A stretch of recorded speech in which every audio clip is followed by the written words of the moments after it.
Sanbonani, Dumelang. Program Director, thank you very much. Let me start by greeting the leadership of Sekfaro, councillors in the House, as well as my colleagues from National Treasury, Salga, Kokcha, as well as the provinces. So, I do know Mr. Smanga, by the way.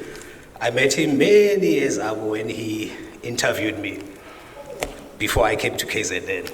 I don't know if he remembers. So, my task today, it's a simple one. I was asked to come and present on the effectiveness of the disciplinary board in municipalities.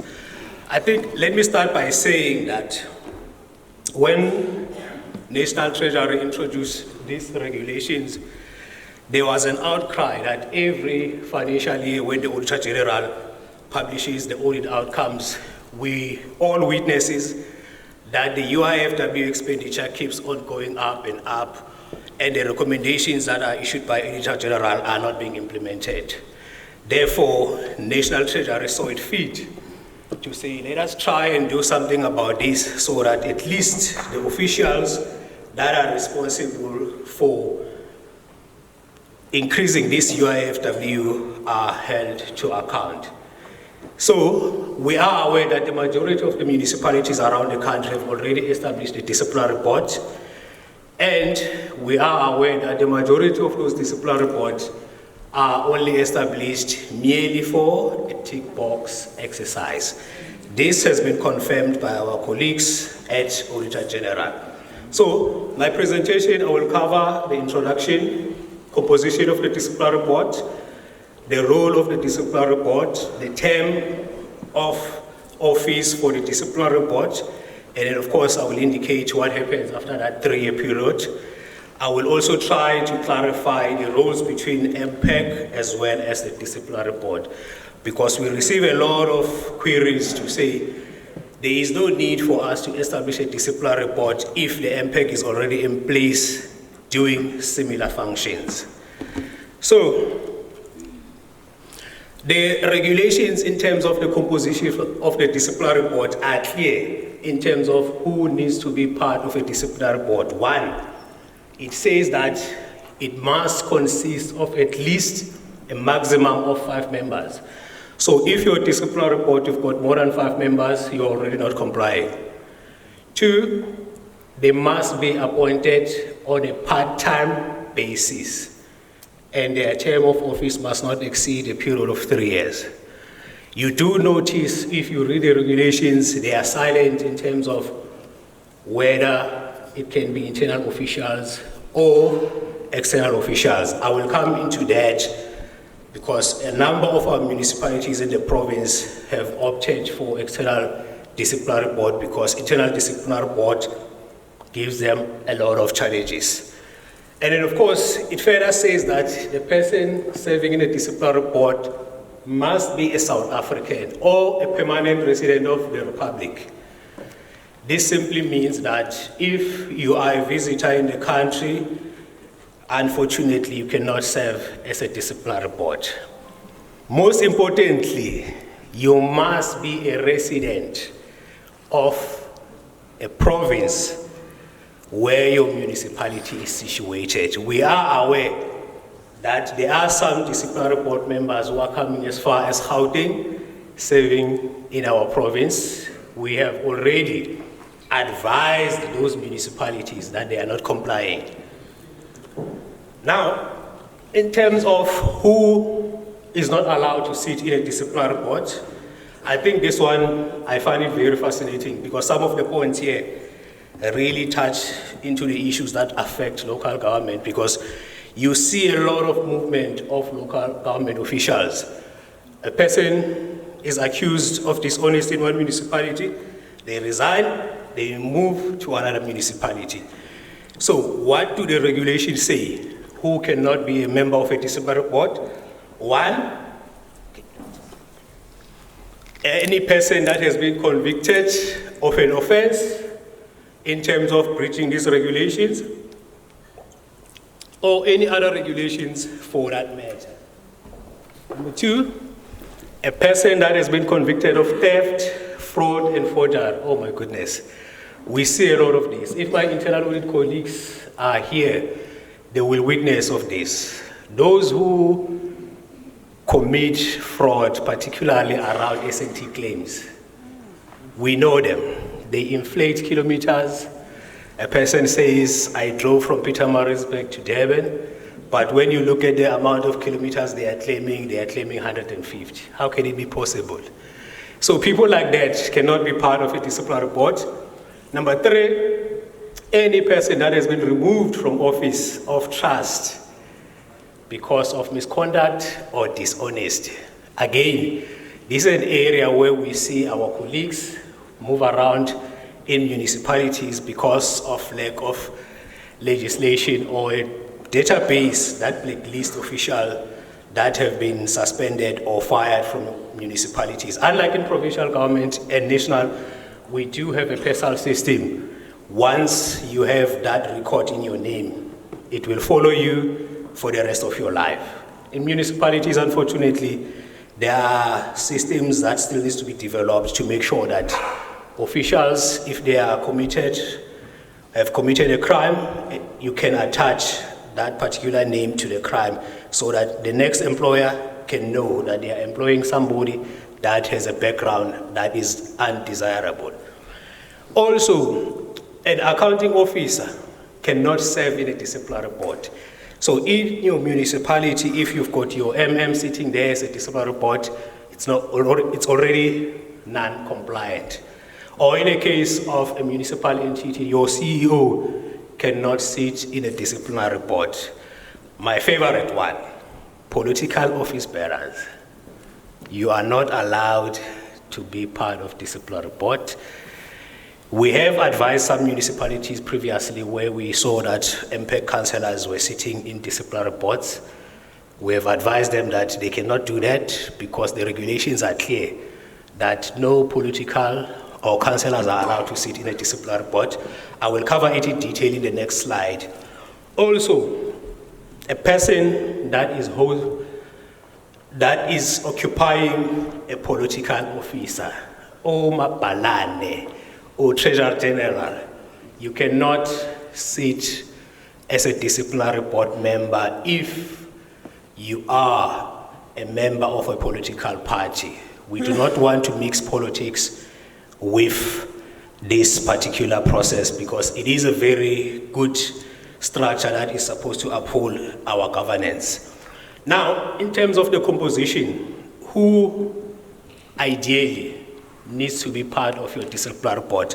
Like I indicated earlier, the regulations are silent here in terms of whether you are appointing an internal board or an external board. It was deliberately done so that municipalities cannot use the issue of finances as an excuse to establish a disciplinary board. So what you see here in front of you, these are the recommendations. It's not a must. We have dealt a lot with this issue where some municipalities are forcing the colleagues that are listed here to be part of a disciplinary board. It is a recommendation, colleagues. It is not a must. The head of your internal audit is an ideal candidate to be a member of a disciplinary board when you have, of course, an in-house internal audit. If you have outsourced your internal audit function, a representative, preferably a senior representative of that firm, will serve in your disciplinary board. The member of the audit committee, it's an ideal person to be a member of a disciplinary board. Can it be a chairperson of the audit committee? Again, the regulations are silent on that one. But based on our experience and our observations, the volume of work of the audit committee chairperson warrants that ideally they should not be serving as a member of a disciplinary board. But if a chairperson of a of the audit committee is a chairperson of the disciplinary board, there is nothing wrong with that as long as they are able to execute their functions properly. And then, of course, a senior officials, preferably from the legal services, to assist the board to deal with legal related matters. And then my favorite one, national treasurer or provincial treasury representative. When we started rolling this out in the province, our municipalities used to hide behind this last point. They would say, you guys are not giving us a name of a representative to sit in a disciplinary board, and therefore we can't establish a fully functional disciplinary board. Guess what? We reminded them that this is a recommendation, it is not a must. But we have since taken a position as Provincial Treasury to say we will not make any of our officials to sit in a disciplinary board. However, any officials will be available to assist the disciplinary board in a capacity of consulting. For example, if a disciplinary board requires our colleagues from supply chain management to assist the board to interpret the SCM regulations and other policies, Provincial Treasury will assist. Now, what are the roles of the disciplinary board? They are well documented in the regulations, colleagues, but on a high level, the regulation says that it should be the council that receives allegations of financial misconduct and assesses that allegation, and within 7 days of receipt of the allegation, council must refer that particular allegation to the disciplinary board. Now, this is where we find a lot of problems in the province. This process is not happening as it should be, because you find a majority of municipalities have established disciplinary board, but when you ask them, how many issues have you processed? They say none, because nothing has been referred to the disciplinary board. I think the majority of you who have already started implementing this process, you will agree with me that this particular area is problematic. Because if the leaders of our municipalities decide we are not referring this issue to the disciplinary board, the board cannot do anything about it. So it's something that we are hoping that we will engage National Treasury and find a solution around it. Now, as soon as that allegation has been referred to the disciplinary board, what do they need to do? Of course, they need to conduct a preliminary investigation to determine if whether the allegation is founded or unfounded. Auditors and forensic investigators, they know very well that before you conduct an investigation, you must test whatever it is that you want to investigate, if there is substance. And then, of course, if the allegations are unfounded, you cancel or you terminate the investigation. If there is substance, then the disciplinary board will conduct a full-scale investigation. In our experience, most of the allegations that are referred to the board can be investigated by the board itself without support from outsiders, because the majority of the source document, the information, is already there. Then, if there are complicated transactions, then the board can request council to appoint a team of specialist investigators to assist with the investigation. Of course, this needs to be done in line with your SCM policies. Upon completion of the investigation, a report needs to be compiled quickly with a recommendation on disciplinary process steps that needs to be taken. That report needs to be submitted to the mayor in case of a municipality, or the board chairperson in case of a municipal entity. Why must that happen? So that the first sitting of the board or council, the report can be presented to full council. You don't call a small Anyana meeting there for MPAC and present a report there. It needs to be presented to full council so that they can debate it and take resolutions on it. Of course, you need to share a copy of that report with us as the province, as well as National Treasury. The main purpose of that is so that we can monitor if whether that municipality is implementing the recommendations that have been made by the disciplinary board. In case where recommendations are ignored, we can intervene as the province. But like I always tell the colleagues, we need to try and avoid that situation, because ideally municipalities need to take accountability for their own governance. Now quickly, the term of office of the disciplinary board. The regulation says that they must be appointed on a 3-year period on a part-time basis, right? What happens after 3 years has expired?